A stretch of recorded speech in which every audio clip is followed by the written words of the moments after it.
You guessed it. Chuckloaf back again. Another episode of the 1200 Films Podcast with another batch. Special Murder Stab Paranormal Edition. As we got a lot of horror films on this list.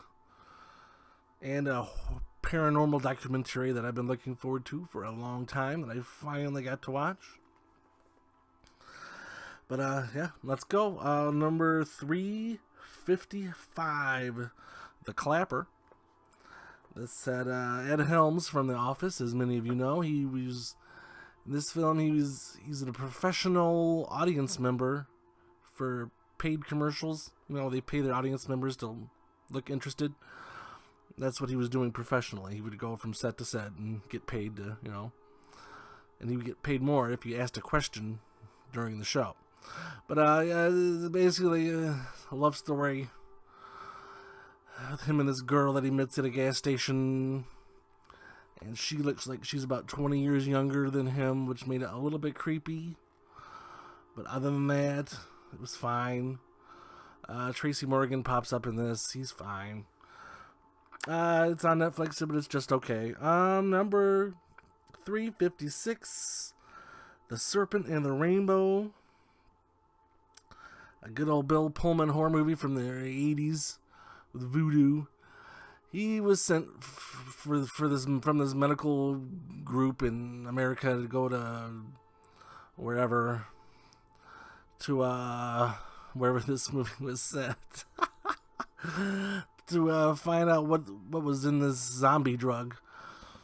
It's this drug that kills you but brings you back to life.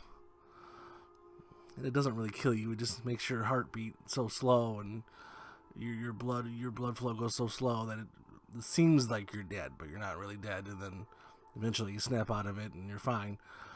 But he was somewhere over there just to see what was going on, and a lot of the voodoo priest people didn't like him messing around with their stuff, and he kind of got deeper and deeper into trouble. He should have just said, you know what, I couldn't find nothing, and go home. But no, he insisted on sticking around, having all these people put curses on him and making his life miserable. But whatever. But it was okay movie, I guess. Number 357. This movie is called it's capital S, and then SSSSSS. It's an old 70s movie with Dirk Benedict, who some of you may know from the A-Team. He was about 20 years old in this. His character joins up with a scientist, and the scientist is slowly transforming Dirk Benedict into a snake. Yes. Meanwhile, playing with other snakes and yada yada, and people that get in their way get bit with snakes and died.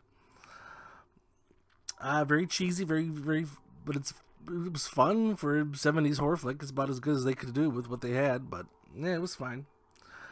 And out of boredom, I was looking on the Amazon has a thing where you can look up the cast and see who's alive and see what else they've done. And I noticed one of the cast members from Sssssss had a short-lived career as a action star.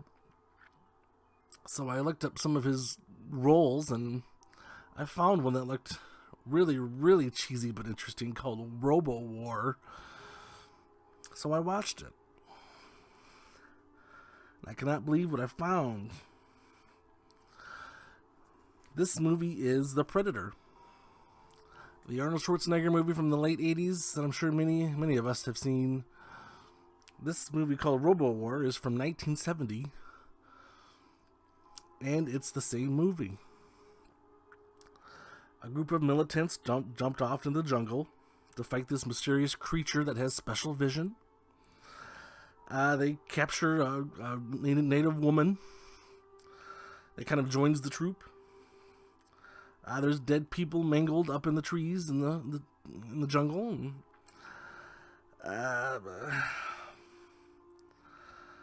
And then the creature starts killing them off one by one, just like in Predator. And then the scene in Predator where Billy dies, where he's gonna tells everyone to go ahead and he's gonna fight the Predator alone with his big knife. There's a character called Quan in Robowar, which is pretty much the exact same character, and he's gonna do the same thing and hold off the creature with his big long knife, and meets the same fate because it's the same movie. But nowhere in nowhere that I could find does the Predator give any credit to Robowar, which is probably a good idea. But I found it. The secret's out. But you don't watch Robowar. It's awful. Even if it's just like the Predator, don't watch it. Number 359. Ruby's Dream. This was the first starring role of Joe Pesci, which makes it interesting. Very low budget. He was a lounge singer at a bowling alley that he owned, and had dreams of making it to Vegas. But he was barely squeaking by, so he starts working these deals with the local mob, I guess, and things eventually get a little out of hand, and he gets a little deep, and he has to work his way out as expected. But it was fine. Nothing overly special, not worth. Good luck finding it. It was hard to find, but I wouldn't go out of my way to find it. 360. Sir No Face. This was the paranormal documentary that I really wanted to see. Only place I could find it was on pay-per-view on Vimeo. And this will be the last time I watch anything on Vimeo. Constantly. The screen would freeze and the audio would keep going. And I'd have to go back. This is like every 10 minutes this would happen. It was awful. So you couldn't really play anything for a long period of time without something going wrong. But as a documentary, it was very interesting. The main documentarian, Chad Kalick, I think his name is, he had surefire proof of entity, full body entity. So that interests me right there. And they were on this island just off Australia, Sydney, Australia, and they were filming. Well, the group that got the footage first, they were filming in this island just off Sydney, and after several hours with no one in the building, just having a camera rolling, they caught this entity peek around the corner behind this door, and it looked like a naked alien child. And later they figured out that the entity was only about 4 feet, so it was a child. But it was very peculiar. And he took it to special effects people to see if this movie was, this clip was legit or was it faked, and no one could find any tampering with it. And if it was a person, there was no ambient noise in the background. Just there's no creaks, because the house was built in the 1800s, so anybody stepping around, it would have been heard. But it was very interesting, fascinating. I don't know what to make of it. It's kind of like that Discovering Bigfoot movie. The footage is so good, you don't know if it can be real. But it kept my interest, and it was very good, besides the problems I had with Vimeo. But yep, whenever it becomes widely available, whenever, could be never. But I recommend that one. Sir No Face. And the documentary explains why it's called that. I'm not going to go into detail. Moving on, 361. The last broadcast. This movie sucked. This was a fake documentary. A lot of times when there's fake documentaries, they kind of give you a wink, nudge in the beginning to let you know that this isn't really legit. But this movie tried really hard until the very, very end before it kind of unveiled itself as being phony. But I knew early on. I've seen a billion of these. A dime a dozen. The synopsis, the group of kids, young guys I guess, they're doing a live paranormal show out in the Pine Barrens, and things go wrong and they all get murdered and wind up dead, and they're trying to break down the footage to see what happened, and yep, avoid that one. 362. Mother's Day, not the new Mother's Day by Jennifer Aniston. This was several years prior. It's about three brothers that rob a bank, and one gets shot and he's wounded, so they stop at this house I thought was theirs, or thought was their mother's, and it's not. And apparently she was kicked out a month ago, and this new family's moved in, and they're having a little dinner party, of course, so there's about 12 of them there, so you have people to kill off. But, yeah, the three wounded brother, well, the one wounded brother and the two other brothers, they kind of take over the house, and then they call in Mommy, who's kind of the head of their gang, and calls the shots, and she's ruthlessly evil. But, yeah, then, of course, the groups, tries to fight back here and there, and was limited success, and it's a basic captive movie. But it was interesting. The mommy character was probably what saved it. 363, Tragedy Girls. This was a good modern horror film. These two teenage girls in high school would basically set up murders and do murders just to advance their traffic on their horror blog, to get internet traffic so they could get fame. And as you can expect, that gets out of hand after a while. But it is mighty interesting concept. But yeah, I don't know how else to explain that one. That's what it is. It was okay though. 364, Hotel of the Damned. This guy and his buddies, his old mobster buddy, and he's going to get his daughter, who's been picked up, kind of brainwashed by this drug lord, and their car, he always gets both of them, and all four are driving down, and their car breaks down, and they're kind of stuck in the middle of nowhere, and they go to this hotel, and it's kind of run by these zombies, I guess, these Nazi zombies. Yeah, that's what it was. They would listen to Hitler over the intercom thing, and yeah. I don't know why they had to be Nazis, but they are. But yeah, so they had to fight for their lives to get out of the scary hotel with these Nazi zombies, and yeah. That's what that was. Not great. 365, Not Waving, but Drowning. This was on Hulu. I can't get rid of Hulu. I keep trying to cancel Hulu, and they keep saying, well, we'll give you 2 more free weeks. Cancel again, well, we'll give you a free month. Okay. I guess. I'll keep Hulu. But this movie is about a character called the Big Guy, who's not that big of a guy, he's just a normal guy. And his friend Amy, they were buddies as youths, but never really involved into a couple, not really. And then they meet up several years later, and things kind of pick up where they left off, but they're not really sure. And then it's also about these two sisters, where one leaves for New York and is struggling mightily to make it on her own, and then her other sister comes to visit her, and a movie can be artsy-fartsy without being crappy, and this movie was artsy-fartsy without being too crappy.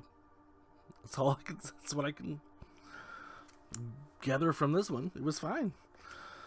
You can have love stories and not be cheesy, people.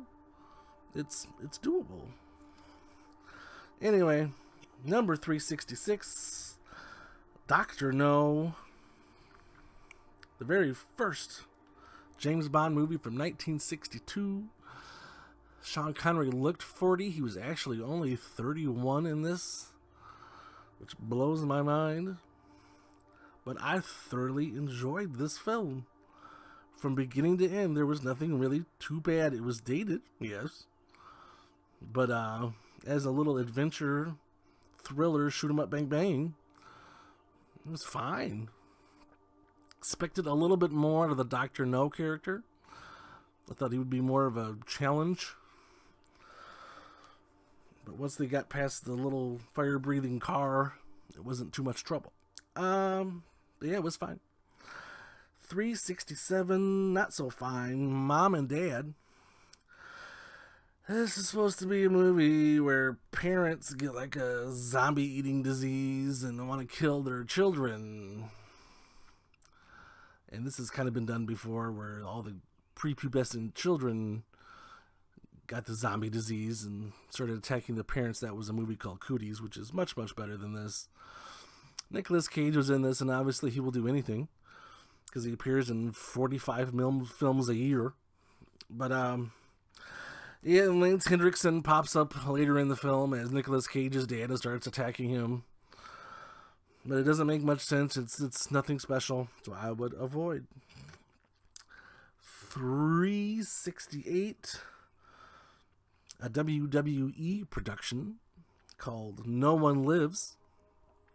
And this is probably in the top 3 of WWE films. Right up there with 12 Rounds 2. And what was See No Evil with Kane. This, of course, a WWE film has to have a pro wrestler in it, and only had Brodus Clay in it for a minute. But these group of thieves rob people's homes when they're on vacation, and they're at a bar, and they have this unkind exchange with this other guy and his girlfriend, and they kind of drive him off the road later on. Well, it turns out he's a serial killer, so they mess with the wrong guy, so he starts coming after them, the group of thieves that is, and starts killing them off one by one in super gruesome, violent, unbelievably amazing ways. And it was really fun. Yeah, highly recommend No One Lives. Didn't expect to like that. In Glass Cage number 369. Oh boy. This was a foreign film. I didn't read this until after I watched it, but this was from Shudder, from the Shudder website, which is like Netflix, but just all horror films. And the Shudder is another one where I can't quit, because I keep trying to quit, and they said, well, we'll give you another month.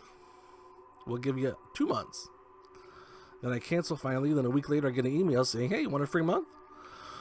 But anyway, in the Glass Cage.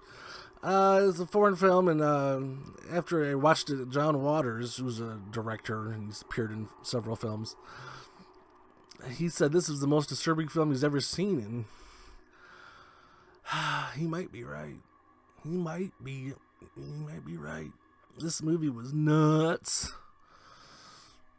And the synopsis, the part of the synopsis that I read before I watched it was this Nazi doctor who abused medically and then raped several children during that period. One of the survivors comes back to make his life difficult. And I thought, okay, it's going to be a Nazi version of Hard Candy. If you haven't seen that movie, you should.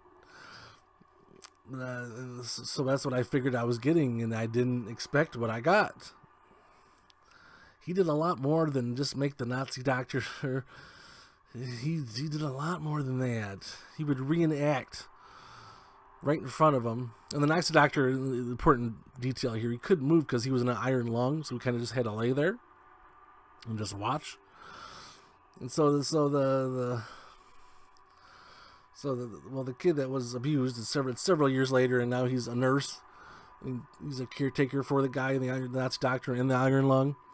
And he starts reenacting some of the scenes that the doctor wrote in his journal, and many of which involved killing children. So that's what he would do.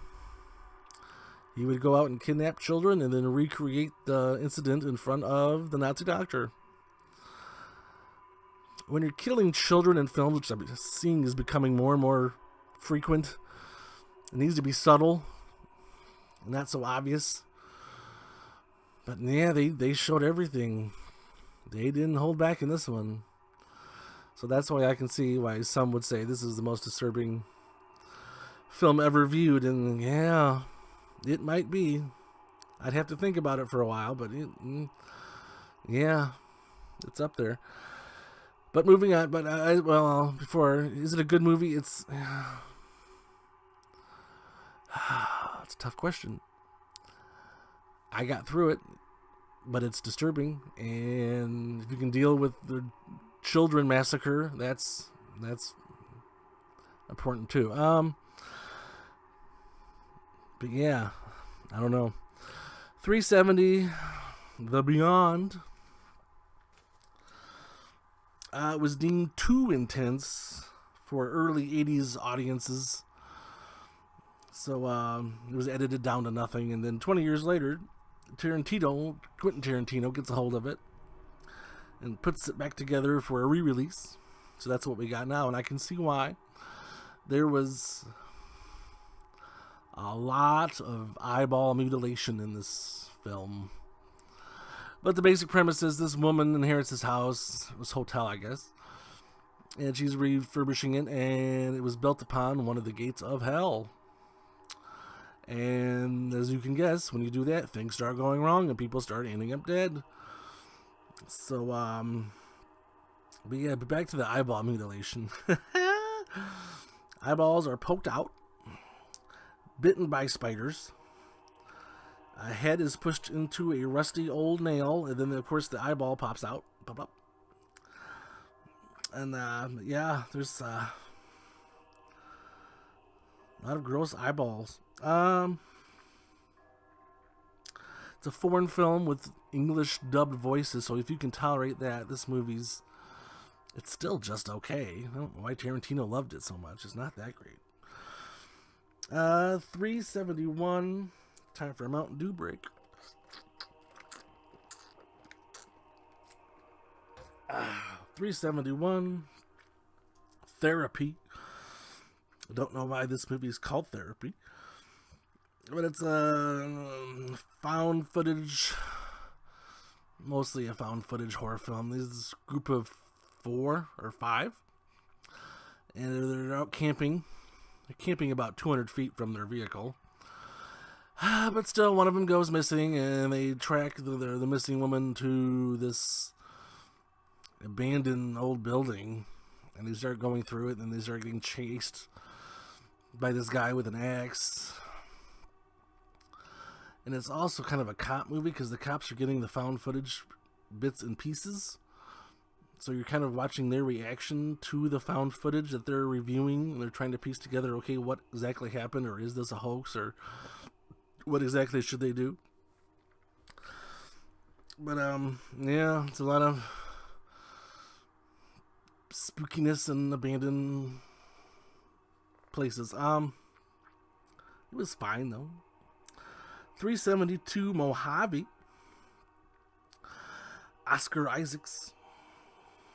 A movie that it's a movie that didn't quite need to spell out everything, which I enjoyed. It kind of left you guessing some here and there a little bit without, throwing it in your face. But anyway, it starts out with this drifter kind of hanging out in the desert, and this weird drifter kind of approaches him, and they start having this weird conversation. And then the original drifter starts getting impatient with the weird drifter and beats him up. Kind of leaves him laying. He doesn't try to kill him, he just beats him up and then just leaves. And then the weird drifter starts kind of stalking the other drifter. And then the other drifter is getting scared, so he hides out in his cave, and then this cop comes in, and he shoots the cop thinking it's the weird drifter, but it's not, it's a cop. So he has to cover that up. And then the drifter goes back to his life, and apparently he's a Hollywood bigwig, because he's buddies with Mark Wahlberg, which was interesting. And then the weird drifter starts stalking him into his Hollywood lifestyle and is looking to get his payback. But yeah, then there's a line from the weird drifter when they're face to face towards the end. It's like, do you know which one of us is the bad guy? And that's a good line, because you don't really know who's the bad guy in this. They're both kind of douches. Neither one are really likable. But it's interesting, nonetheless. But yeah, a good movie. Mojave. 373. The Other Side. Another movie where I cannot understand how or why this movie ended up on my Netflix list. But it did, and it came in, so I watched it. Don't know what I watched. it's about nothing. The first half is this white trash guy, and he's doing drugs, and he's got a girlfriend that does drugs with him too, and they're getting serious, and he asks her to marry her, and then halfway through the film, it jumps to these redneck guys out in the boonies that like to shoot guns and be militants and start militias, and that's all they do, and badmouth Obama, and this was a tough watch. This movie didn't really explain anything or have any point. It was just filming. So avoid the other side. 374. Happy, thank you, more please. This was a cute film. I enjoyed this. I think there was 3 stories going on at once. These 3 friends. This guy and this other guy and this girl. And the best story was the guy who was on the subway, and he was getting off the subway, and this little boy got separated from his parents. And so the guy says, "I'm going to help you. I'm going to get you to the cops or get you where you need to go." And the boy doesn't want to go back to the cops, and he doesn't want to go back to where he was because he's not happy there. He was a foster kid. So he ends up hanging out with the guy all day, and then they become buddies, and he kind of moves in and become roommates, and they kind of form a close bond. And when there was a scene where he was running away from the guy in the park, and the kid's like, what did he say? He says, "You got to stop running. I'm almost 30." He's like, and that gave me a laugh. But the other 2 stories with the other guy and the girl were okay. But the main story I mentioned was probably the best part of it. But it was fine. Happy, thank you, more please. Nice little movie. Oh, where are we now? 375. Genius. It's about the friendship with the author, based on the true story of author Thomas Wolfe and his publisher / editor. And co-starred Nicole Kidman as Thomas Wolfe's wife, who was played by Jude Law. And Laura Linney also pops up in this. They had a kind of very rocky relationship. The Jude Law character, obviously, they didn't come out and say it, but obviously they hinted that he had a lot of mental illness going on, and he was very erratic, but also very smart. And his book ended up being very popular. But this was not as good as Rebel in the Rye about J.D. Salinger, as far as movies about authors. But it was okay. Just okay. 376. The Haunting of Julia.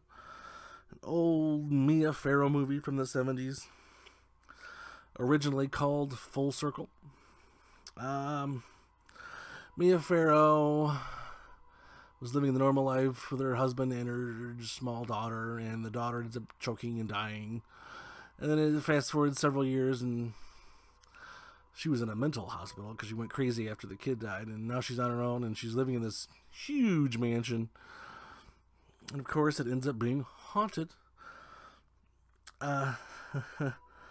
As I was watching this, I looked up the little scenario in my Leonard Maltin movie guide that says the first half is good, and the second half falls apart.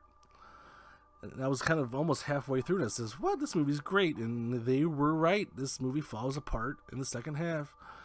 First part is intense and thrilling and a little scary, and then the second half, it kind of turns her into kind of just investigating and interviewing people about what's going on in the house, and it kind of changed directions and fell off a cliff. But not so great. 377. Mayhem. This was a Shudder exclusive. Glenn from The Walking Dead, whatever the hell his name is, he's working for this I don't know, lawyers, I guess. And this zombie virus kind of breaks out where it causes your eye to go red and you become super aggressive. super everything, really. Super strong. And of course, that virus breaks out as he's getting fired. And of course, he's looking for some payback because he was wrongly fired. So he starts working his way through the building to get to the big boss to get some payback. While everyone's suffering from this virus of being super aggressive. It's a comedy horror, and mostly comedy horrors don't work. There was one I watched earlier in the year called Severance. I believe it's on this countdown. And there's another one I watched shortly before that last year called Tucker and Dale versus Evil. That was fine, but this one, not great. Not great. But, yeah. But that's good enough. That's good enough for now, I think. What do we got coming up? I got a list here. We got another Bigfoot documentary. We got a couple documentaries, actually. We got some more horror movies from Shudder to watch, because, I got a free month. At least. So, that's great. For now, bye-bye. Au revoir.